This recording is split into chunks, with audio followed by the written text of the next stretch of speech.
Why would you want a Greek grammar that provides you with no exercises, no workbook, no guidance for how to learn Greek, and an overwhelming amount of information for a beginning Greek grammar? Well, that's what you get in this grammar. And I'm going to tell you why this is a really helpful resource in this video. Let's get into it.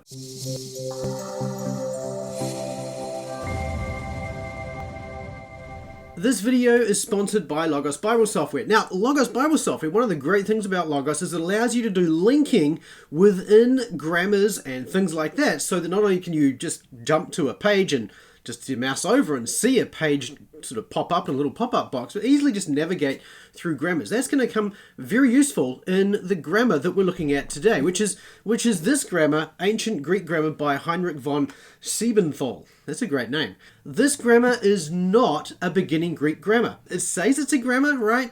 But it's really more of an intermediate Greek grammar.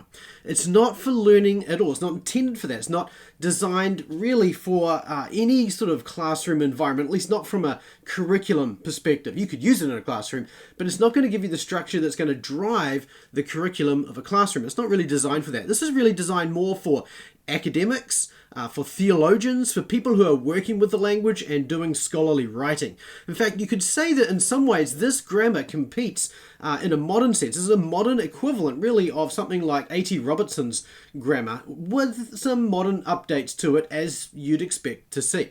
So that's what this is. It's not probably quite as dense as Robertson's would be, but nonetheless, this is a really helpful grammar. It claims to be linguistically driven, which is one thing that would probably differentiate it a little from Robertson, who really didn't have that discipline of linguistics around back in the day when he wrote.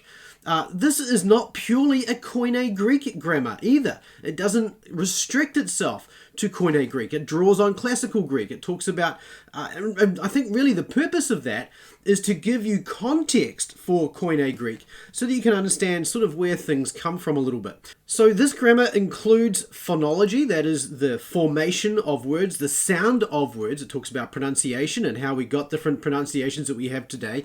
It talks about morphology. It's got a really strong section on morphology. It also covers syntax and it covers discourse analysis. This makes it a little distinct because modern intermediate grammars, they will often have the syntax section, but they won't have much on discourse analysis. Certainly, they won't often have anything to do with phonology or morphology. And the reason for that is that most intermediate grammars today are designed for the classroom. And as such, they anticipate that you're going to already go through beginning Greek and you already have a beginning Greek grammar, which means you already have some explanation of the morphology. But today, as I've noted in some of the grammars that we have, a lot of grammars don't always have strong discussions of morphology. And in fact, if you go back to something like Summers, which was written a really long time ago, these kinds of grammars often will assume that you're going to have more of a reference grammar like this, or BDF, or maybe a Moulton, Howard, and Turner volume, or something like that that's going to explain some of that morphology for you. So today we've kind of got this situation where most beginning Greek grammars will give you a little bit of syntax, but not a lot. They'll give you a little bit of morphology, again, but not often a lot. Mounts, for instance, gives you a good amount of that. Schwant gives you a good amount of that. Plummer and Merkel give you a little bit of that, but not to the same extent that you're going to get in Siebenthal. This is going to give you solid explanations of morphology that you're just not going to get in most other intermediate Greek grammars. I mean, Wallace, for instance, has almost nothing on morphology. Most intermediate grammars only cover syntax. This covers a much wider scope, which really makes it kind of a go-to reference guide for the Greek language generally, though not for guiding you through how to learn the language from scratch. So this sets this apart. It's a little bit different to most other grammars in that sense. Hey, if you're getting value from this video, do you mind hitting the like button and the subscribe button and the notification bell? That way, when new videos come out, you'll be the first to hear about it. And also, hitting like really helps this video get found by more people. Thanks very much. So let me just go through a couple of things with regard to this before I go through the strengths and the weaknesses of it. First of all, in terms of the history of this grammar, this really started with the work of Ernst Hoffmann in Germany. Now, this has its roots in Germany, in German.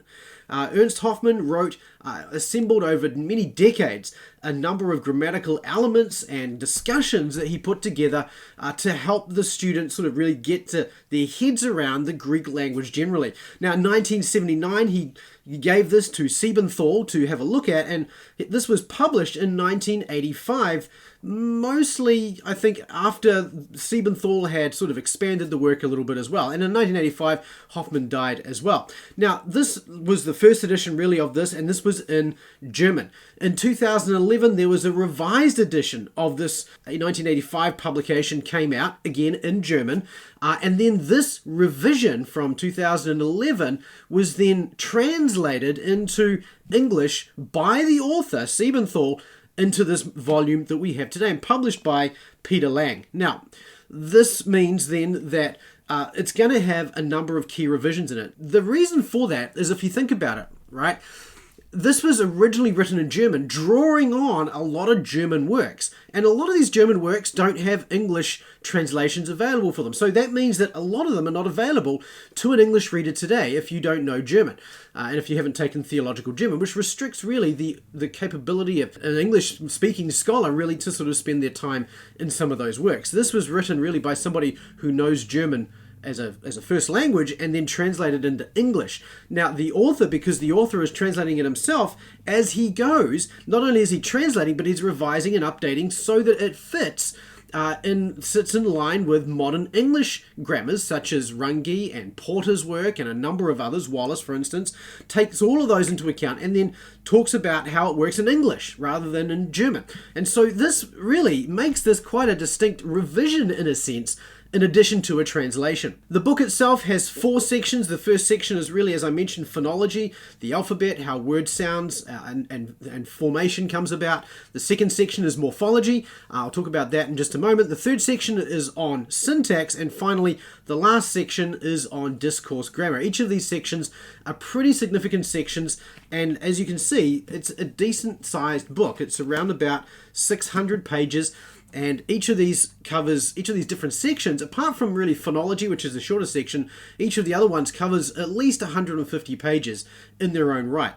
Okay, so in terms of some of the key issues to do with Biblical Greek today, in terms of verbal aspect, for instance, this takes Porter's 3-aspect view.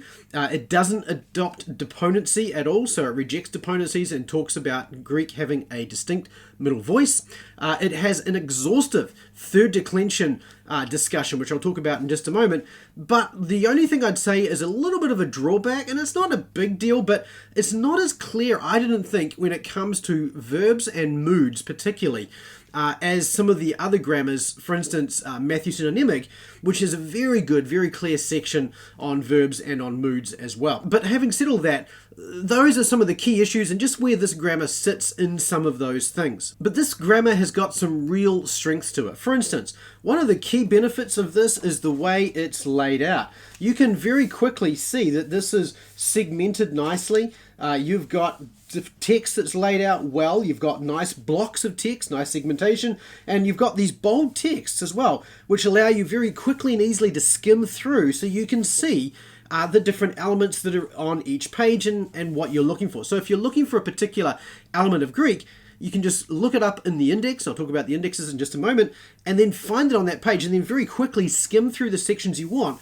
to find exactly what you're looking for. To do this with Robertson, very, very difficult because of the way it's laid out. This has got a great layout in that sense. Now, I mentioned the indexes before. This actually has 3 indexes at the back of the grammar. It has got a scripture index, and it includes not just New Testament texts, but even non-New Testament texts as well. And not only non-New Testament texts, I mean classical Greek texts. And it even tells you what verses of those are referenced in the reference in that kind of scripture or that ancient text reference, I think it would be called.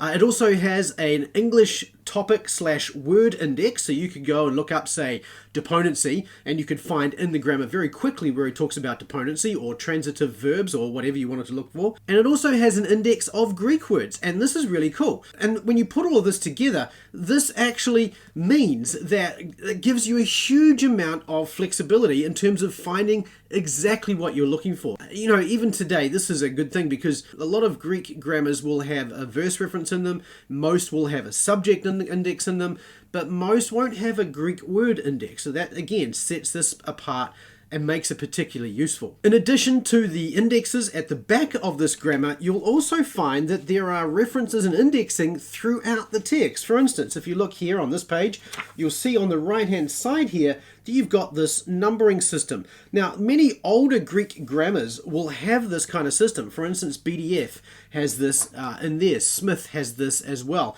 And each of these numbers essentially refers to a section. Okay, and a section being something that discusses one particular topic.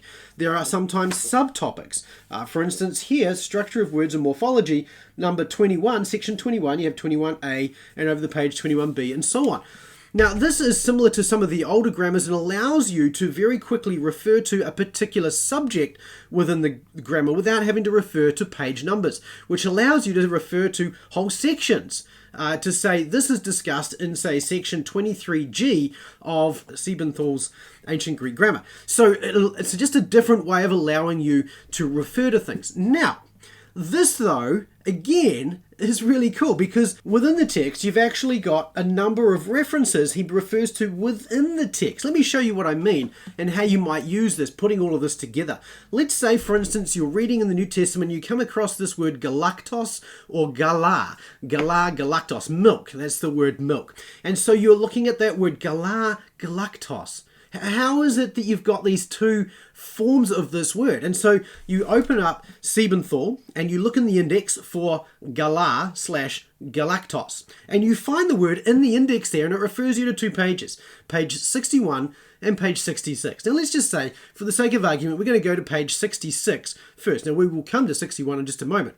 But as we look at this in the index, we go to page 66 and we see there that this turns up in this section on irregularities. In this particular irregularities in the third declension. But it states there that galar is regular, not irregular. Okay, so it's in a section on irregularities in the third declension, but it's saying that galar, even though it looks irregular, is actually thoroughly regular.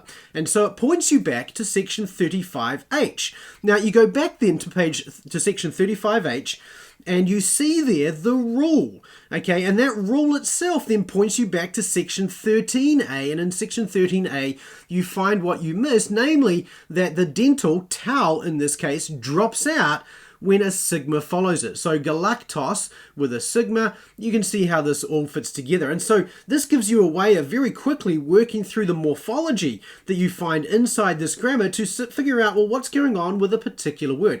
And you can see here now how all of these indexes work together to make this a really powerful grammar and makes it kind of in a way indispensable. In a sense, this competes with something like Mounce's Morphology of Biblical Greek in one sense, although I think it's still providing a slightly different approach and a little bit of a different value. This still gives you a good view of how the morphology links together so that you can see and you can come to use the indexing within this grammar. And this also helps you to see how comprehensive the morphology in this grammar is. It really gives you all the rules, and if you're not sure of how the rules fit again, because that was covered 20 pages earlier, well, it's going to give you a link to find out exactly where that rule was covered. So that, again, it just means that this is really helpful. And again, this is an area that other intermediate grammars just don't do. And if you have to go and do this with the beginning Greek grammar, you're not going to get that referencing, which means you have to look in the contents page to try and figure out where he deals with that particular rule. And it's just not as simple. This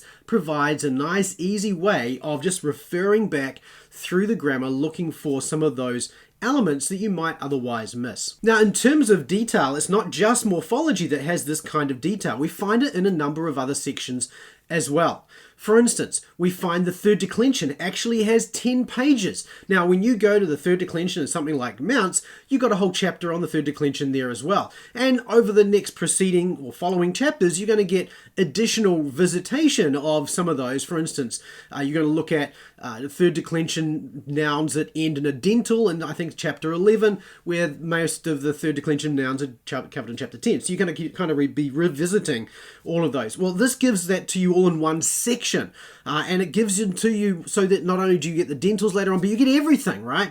All those weird words, even the ones that are non-consonantal in their ending, it's going to give you all the paradigms for those words, for at least a paradigmatic word from each of those categories as well. So another level of detail is seen in that. You also get a really good discussion of word order. Again, not always well covered in an intermediate Greek grammar, let alone in a beginning Greek grammar. In addition to that, you also get some odds and ends that you just don't get very often in a beginning or intermediate Greek grammar. For instance, you have a whole section on how numbers are used. It's going through things like cardinal numbers and ordinal numbers, and even talking about the overlap between them. For instance, the first day of the week is sometimes written in one of the Sabbaths, right? Which is really just to say, it's just an idiomatic kind of way of using the cardinal number as an ordinal number, and so should be translated as the first day of the Sabbath. And most grammars just sort of skip this level of detail, and that's because they're designed for a classroom, which is designed to give you kind of an overview of those more advanced elements. And of course, that's not what this is about. This is designed for you to get as a reference grammar, so that you can find out pretty much whatever is going on in the language, it should be in here. So you get a level of detail in this that you often don't get for those Greek grammars, intermediate Greek grammars that are designed for a classroom. Now, let's move on to syntax. Syntax is one of those areas where intermediate Greek grammars really thrive. And you've got Wallace, you've got Mathewson and Emig, there's other grammars as well. This grammar provides really a good balance between the number of categories or actionsart for verbs and categories for nouns that you would not necessarily always find in other grammars. I think, for instance, Mathewson and Emig tends to give you a very short list of genitives. On the other end of it, you've got Wallace, who gives you 33 different forms of the genitive. This grammar is only going to give you about 10, and interestingly, you don't even have a descriptive genitive. But he does argue that you can have multiple categorizations of the genitive in one go, which again is not something you see in a lot of intermediate grammar. So again, just a different approach, I think, and kind of helpful. It's got excellent explanations of sentence formation. I think this is probably one of the strengths. The section on sentence formation, it's at the end of the section on syntax, and also the section on discourse analysis really set this apart, in addition, I guess, to the morphology as well. But again, these are just really helpful. At the end of the syntax section, it's also got a list of all the different figures of speech. So you've got those available for you as well. But it's not all necessarily roses, depending on who you are and what you're looking for. Now, when it comes to the weaknesses of this grammar, I would say that it really depends who you are. But if you're a beginning student and you're learning Greek for the first time, you can safely leave this till you get to intermediate Greek. This is not designed to help you learn Greek, okay? It doesn't have any exercises in it. It doesn't help you, give you any guidance on how to learn the language. It's really designed to explain the language in more detail. Now, it could be helpful if you want a reference grammar that you can draw on as a secondary source to help you with your beginning Greek grammar, but typically you've got other grammars that are designed for a beginner that might do a better job of that, although you're not going to go wrong with this. One of the nice things about this, if you buy it during beginning Greek, it's also going to serve you really well during intermediate Greek as well. So maybe that'll save you from buying a whole pile of grammars just by getting this one grammar instead. The only other weakness I think in this is one I mentioned earlier. The discussion of verbs and moods is not quite as clear as it is in something like Mathewson and Emig, but nonetheless, this is still, and I think the strengths of this grammar far outweigh those very minor weaknesses, and I think this is still a worthwhile grammar that you want to have inside your library if you're beyond beginning Greek. So in summary, this is an excellent reference grammar. It's not really designed as a classroom syllabus. That would be something you'd use, say, Mathewson and Emig or Wallace for that, and even Wallace, probably the shorter version, would be good. It's certainly not intended as a beginning Greek grammar, though it will be helpful, like I mentioned, maybe as a reference grammar. It's really an intermediate grammar, and as an intermediate grammar, this is very thorough. Okay, it doesn't major on minor things, like for instance, it doesn't spend too much time on expanding out all the different categories of the genitive. It doesn't go into too much detail, for instance, on the article. You could sort of consider this as the equivalent of a Smith or an A.T. Robertson in a modern day kind of sense. Okay, so that's kind of how I would characterize this, but it is a necessary and a welcome addition to, I guess, the stable of intermediate Greek grammars. And I would say that if you're looking for a good all-around intermediate Greek grammar as a reference grammar, really this is phenomenal. I think this is just a really good, solid grammar in that edition. It would be fantastic to have this in Logos because of that internal linking. You can see how I made point of that at the beginning. That internal linking with Logos Bible software would just make this easy just to click through and it's just go through those different elements. It's also fun just to read. In a nerdy kind of way. Okay, I've got to say that carefully. But if you're just sort of interested in how the language is working in a particular case, those linkages means that you can sort of burrow your way through this thing, finding all these little interesting tidbits as you go and it's not hard to blow an hour just sort of looking through different elements of the language with this if you're really a bit of a Greek nerd. Like, I don't know who would be a Greek nerd. Maybe that would be me. I don't know. But this would be great to have on Logos, but it's the 2011 revised German edition is available on Logos, but this English edition is not, and it's not likely to be either. Peter Lang, who's the publisher of this, doesn't seem to have a relationship with Logos, and so I wouldn't expect that would be coming anytime soon. Now, if you're interested in getting a copy of this grammar, I'll leave a link in the description below, but let me know too, if you would like me to review a Greek grammar, be it a beginning Greek grammar or an intermediate Greek grammar like this, leave a comment in the comment section below. And if you've looked at this grammar, let me know what you think in the comment section as well. I'd love to hear from you down there as well. And if you're keen to learn Biblical Greek or get to that stage where a grammar like this would be really helpful, then go to masterntgreek.com/roadmap and download my roadmap so that you can see what the path is between where you are now and being able to really make good use of a grammar just like this one. Thank you so much for watching. Really appreciate you taking the time to watch this video and my other videos. And if there's anything I can do to help you, please leave a comment in the comment section below, and I look forward to seeing you in the next video. Until then, keep taking small, consistent steps toward mastery. We'll see you then.